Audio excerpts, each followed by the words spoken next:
semuanya, selamat pagi Sobat Cuan Tanya Saham. Bagaimana kabarnya hari ini? Langsung saja kita mulai morning briefing kita pada hari ini dengan kabar dari indeks saham di Wall Street yang terpantau mengalami pelemahan pada sesi perdagangan Senin 4 Desember 2023 yang dipicu oleh merosotnya saham dari sektor teknologi, di mana indeks Dow Jones terpantau melemah 41,06 poin ke level 36.204, S&P 500 melemah 24,85 poin ke level 4.569, sementara Nasdaq Composite anjlok 119,54 poin ke level 14.185.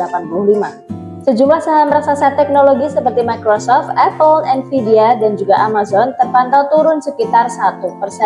Pada saat ini pasar saham kembali terpengaruh oleh adanya mencuatnya kekhawatiran terhadap peningkatan tensi di jalur Gaza setelah terjadi serangan terhadap 3 kapal komersial di selatan Laut Merah. Selain itu, para investor juga menunjukkan sikap hati-hati jelang perilisan data ketenagakerjaan pada minggu ini, di mana hal ini dapat mengubah ekspektasi bahwa The Fed akan menurunkan suku bunga di awal tahun depan. Tak hanya itu, pasar juga akan fokus pada potensi soft landing, di mana The Fed berhasil mengendalikan inflasi sambil menghindari resesi. Di sisi lain, bursa saham Eropa juga terpantau mengalami pelemahan pada sesi perdagangan Senin 4 Desember 2023, di mana indeks STOXX 600 Eropa melemah 0,1% seiring merosotnya saham dari sektor pertambangan dan energi.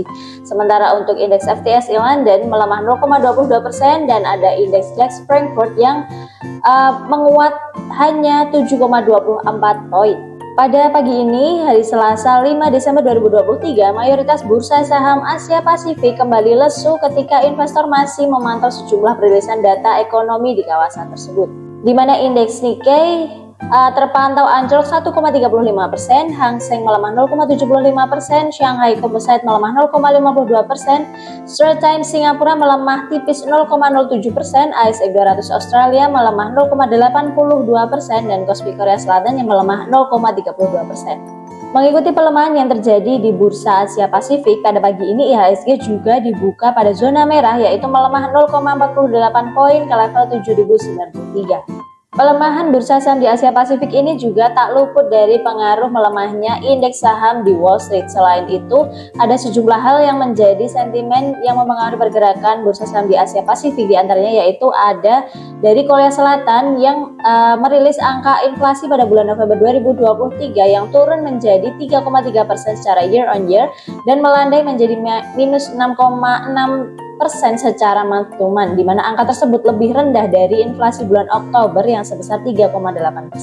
Selain itu, Bank Sentral Korea Selatan juga memutuskan untuk mempertahankan suku bunga acuannya di level 3,5% pada pertemuan kebijakan terakhir tahun ini pada pekan lalu. Selain itu, Bank Sentral Korea Selatan juga mengisyaratkan bahwa mereka masih akan mempertahankan suku bunga di level tersebut untuk mencegah risiko inflasi yang terus berlanjut. Sementara itu, inflasi konsumen di Tokyo, Jepang turun lebih besar dari perkiraan pada bulan November 2023, yaitu sebesar 2,6%. Namun meski masih di atas target tahunan sebesar 2%, angka ini menjadi angka inflasi yang paling dekat dengan target tahunan sejak bulan Juni 2022. Lalu saham-saham apa saja yang direkomendasikan oleh teknologi kepintaran algoritma Tanya Saham? Ada sejumlah saham yang direkomendasikan oleh Tanya Saham, diantaranya yaitu ada saham Brand, Arto, dan Telkom. Untuk detail rekomendasinya silahkan langsung cek saja di aplikasi Tanya Saham. Caranya unduh aplikasinya di Google Play Store smartphone kamu.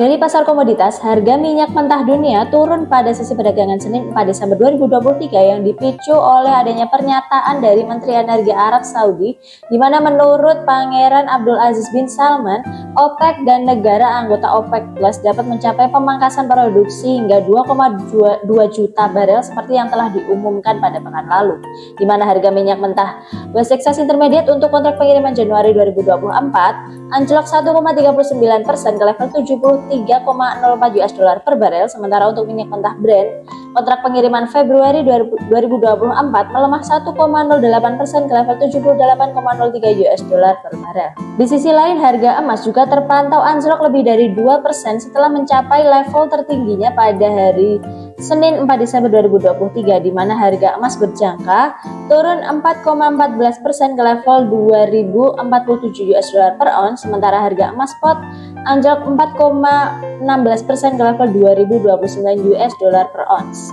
Sekian morning briefing kita pada hari ini. Jangan lupa gunakan Tanya Saham sebagai teman dan kalkulator tradingmu kapanpun dan dimanapun. Selamat melanjutkan aktivitas dan sampai jumpa di morning briefing selanjutnya. Bye, salam cuan.